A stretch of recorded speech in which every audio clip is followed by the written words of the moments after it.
जय हिंद। मैं विकास बंजारे, सहायक प्राध्यापक समाजशास्त्र, सेठ फूलचंद अग्रवाल स्मृति महाविद्यालय नौपरा राजिम, जिला रायपुर, आप सभी विद्यार्थियों का स्व आमंत्रण करते हुए स्नातकोत्तर स्तर के पाठ्यक्रम एमए चतुर्थ सेमेस्टर के 16वें प्रश्न पत्र के 5वीं इकाई उत्तर आधुनिक के संबंध में मिशेल फूको के योगदान पर समीक्षात्मक दृष्टिकोण प्रस्तुत करने जा रहा हूँ। विद्यार्थीगण, मिशेल फूको के योगदान की चर्चा अपने मैं इस व्याख्यान में करूंगा। मिशेल फूको एक फ्रांसीसी विचारक है। वे एक साथ सब कुछ थे, यानी वे दार्शनिक थे, विज्ञानवेत्ता थे, संस्कृत और साहित्य के मर्मज्ञ थे, एक खास किस्म के राजनेता थे, सामाजिक और वैचारिक इतिहासकार थे, समाजशास्त्री थे। उनका जन्म 15 अक्टूबर 1926 में हो और देहांत 25 जून 1984 पेरिस में हुआ। मिशेल फूको ने अपनी कृतियों में कई प्रकार के सिद्धांतों का समावेश किया। इस कारण यह पता लगाना बड़ा कठिन हो जाता है कि उन पर किस विचार का प्रत्यक्ष प्रभाव है। उनकी खासियत यह है कि विभिन्न विचारकों के सिद्धांतों को लेते हैं, फिर उन्हें अपने सैद्धांतिक सूत्रीकरण में ढाल देते हैं। इस कठिनाई के होते हुए भी फूको पर कई तात्कालिक विचारकों का प्रभाव दिखाई देता है। उदाहरण के लिए वे वेबर की बुद्धि संगतता से अधिक प्रभावित थे। इसी तरह उनकी कृतियों में मार्क्स का प्रभाव प्रखर रूप से दिखाई देता है। वे समाजवाद से अभिभूत थे।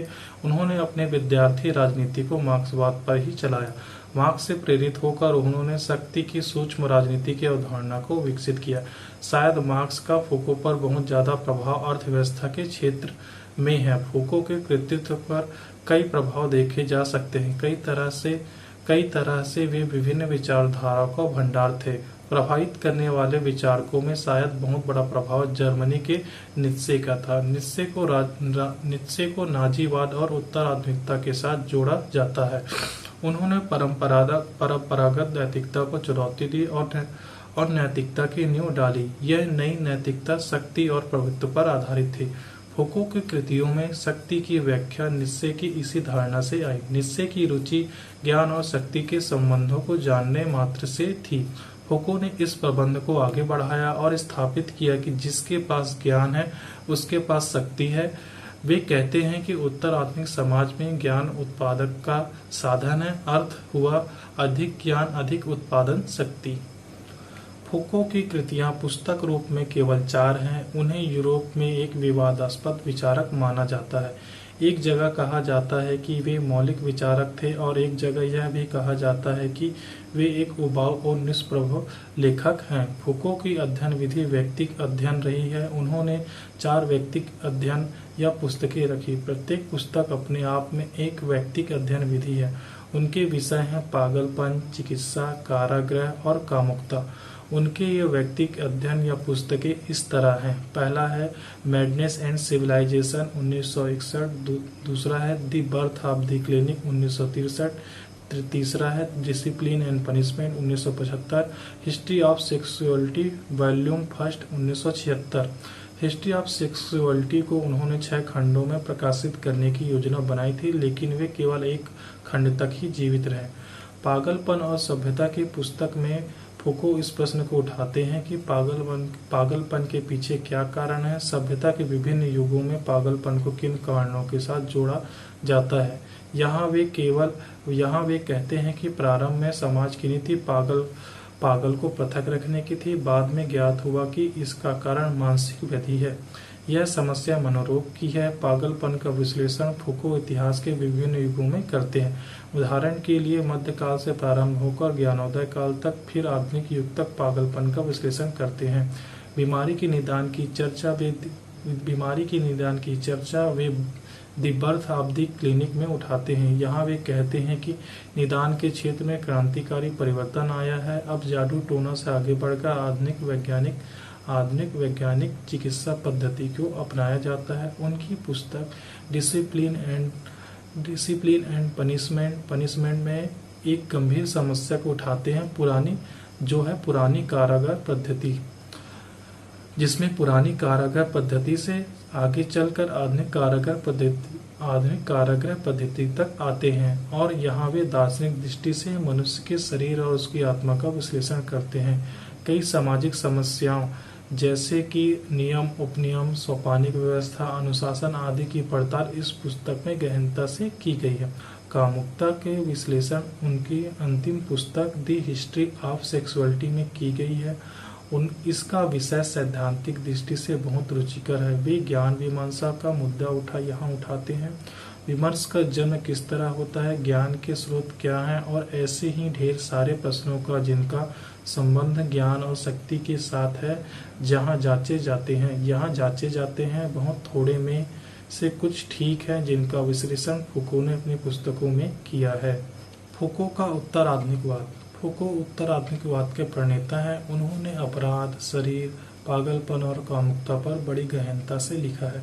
इनके विश्लेषण में वे आधुनिक संस्थाएं जैसे कि कारागृह, अस्पताल आदि की भूमिकाओं को स्पष्ट करते हैं और अंत में अपने निष्कर्ष में कहते हैं कि इन संस्थाओं के माध्यम से समाज पर नियंत्रण रखा जा सकता है। फुको का तर्क है कि ज्ञानोदय और पुनर्जागरण अपने उद्विकास की अवस्था में सही थे। वे व्यक्ति की स्वतंत्रता के पक्षधर थे, लेकिन ज्ञानोदय का एक दूसरा पहलू भी है। इस दूसरे पहलू का सरोकार मनुष्य को नियंत्रण में रखना है, उसे अनुशासन में बांधना है तथा उसकी हरकतों पर निगाह रखनी है। इस संदर्भ में वे शक्ति, वैचारिकी और विमर्श के पारस्परिक संबंधों को आधुनिक संगठनात्मक व्यवस्था के संदर्भ में देखते हैं। समाजशास्त्री अध्ययनों में शक्ति का अध्ययन महत्वपूर्ण समझा जाता है। यहाँ सवाल यह है कि किस भांति लोग और समूह शक्ति के माध्यम से अपने हितों को पूरा करते हैं और जीवन में सफल हो जाते हैं। इस प्रश्न पर मार्क्स और वेबर जैसे क्लासिकल विचारकों ने गहन चिंतन किया। उन्होंने अपने कुछ निष्कर्ष भी दिए हैं। यहाँ फुको ने एक नई अवधारणा प्रस्तुत की है जिसे वे डिस्कोर्स यानी विमर्श कहते हैं। विमर्श का मतलब किसी एक वस्तु के बारे में लोगों के बातचीत करने के तरीके या सोचने की पद्धति से है। ये तरीके मिलजुल कर लोगों की सामान्य धारणा को बनाते हैं। अब हम अपने भारतीय समाज में ही एक दृष्टांत देखें। यहाँ उत्तरी भारत में गाय के बारे में बातचीत है, यह सोच है कि यह पशु हमें दूध देता है, बछड़े देता है, पूर्वज जिसे आदर से देखते आए हैं और इसलिए यह पवित्र है, पूजनीय है। लगभग सभी लोग ऐसा सोचते हैं और इसलिए यह सामान्य धारणा है। इस सामान्य धारणा को फुको विमर्श कहते हैं। अपने यूरोप समाज के संदर्भ में फुको कहते हैं कि पागलपन एक विमर्श है। इसके बाद में लोगों के विचार मध्यकाल से आधुनिक काल में बदले हैं। फुको की अवधारणात्मक देन विमर्श है। कई लोग जिन्होंने सावधानीपूर्वक फुको को नहीं पढ़ा, वे विमर्श का प्रयोग विवाद के रूप में करते हैं।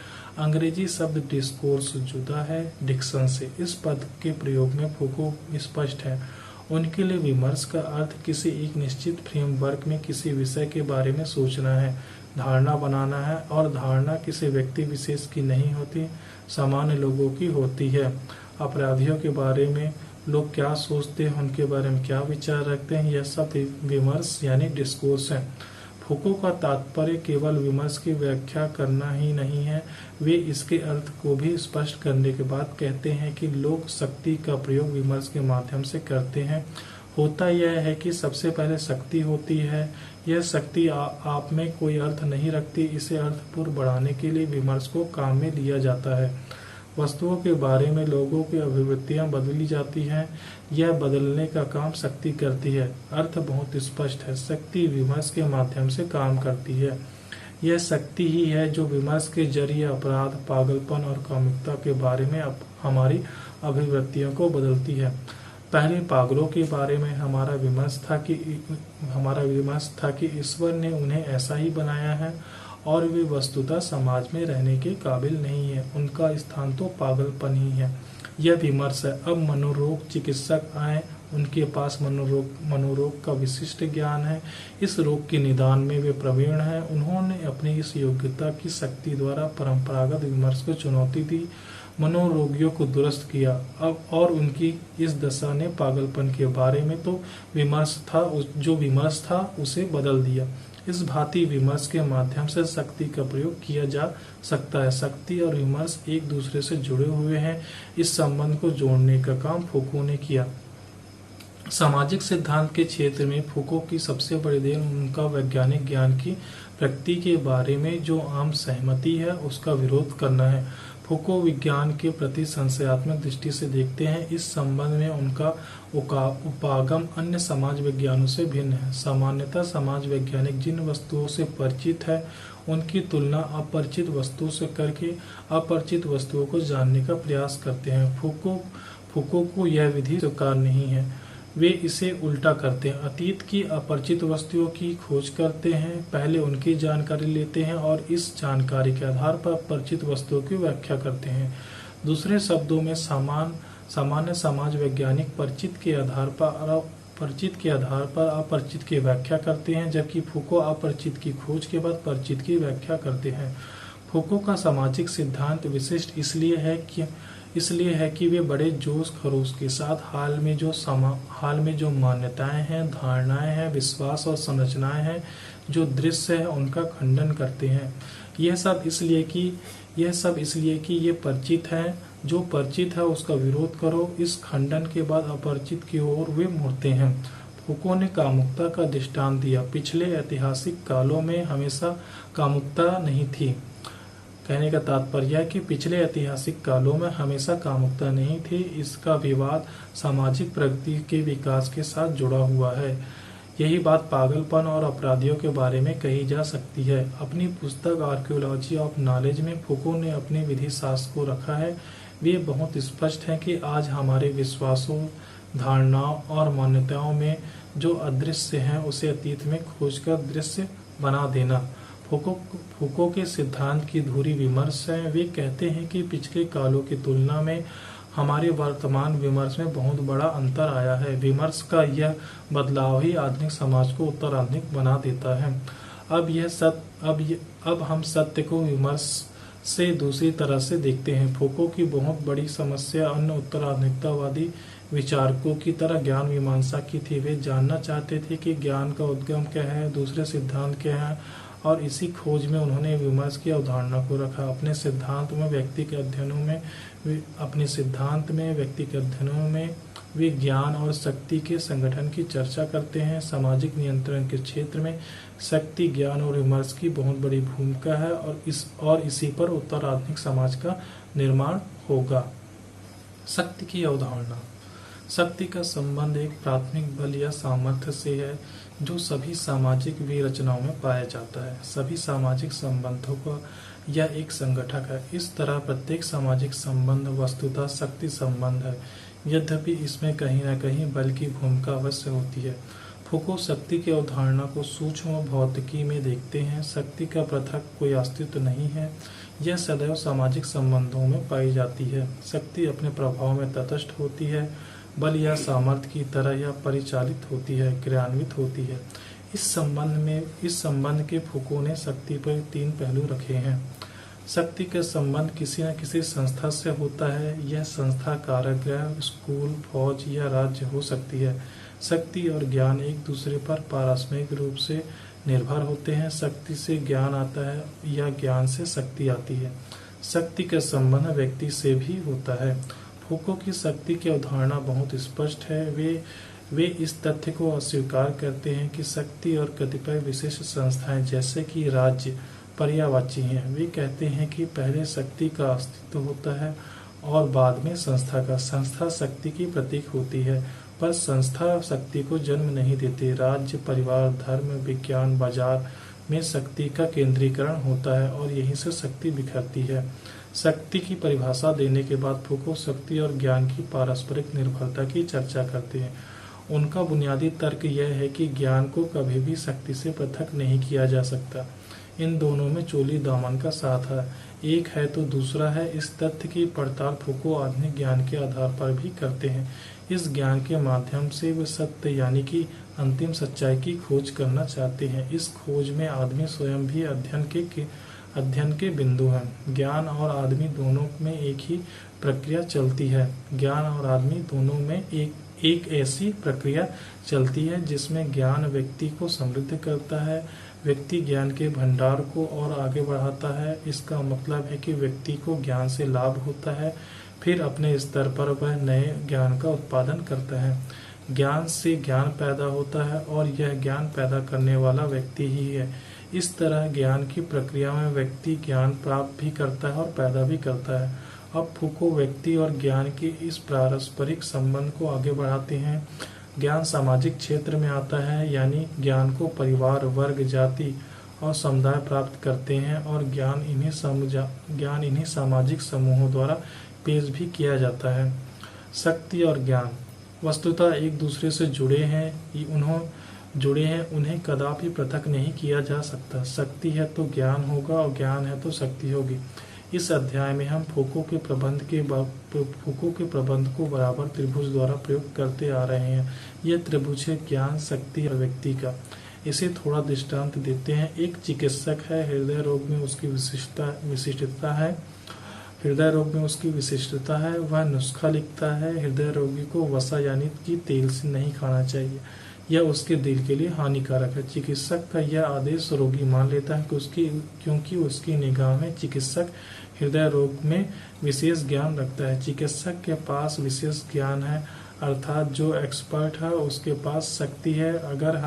अगर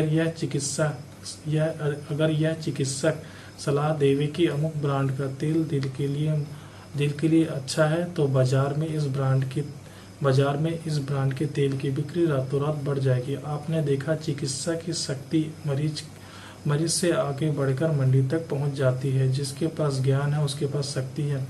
एक विशिष्ट ज्ञानी वकील हत्यारे को जेल की फाटक से बाहर खींच ला सकता है, और इसी तरह जिस व्यक्ति के पास शक्ति है वह ज्ञानी हो सकता है। यह बाजार में महंगे से महंगा ज्ञान खरीद सकता है। जिसके पास शक्ति यानी जो गरीब है, वह ज्ञान खरीदने का पैसा नहीं जुटा सकता। इसी के साथ मैं इस अध्याय को समाप्त करता हूं और आशा करता हूं कि मेरे इस व्याख्यान से आप लाभान्वित होंगे। धन्यवाद। जय हिंद, जय भारत।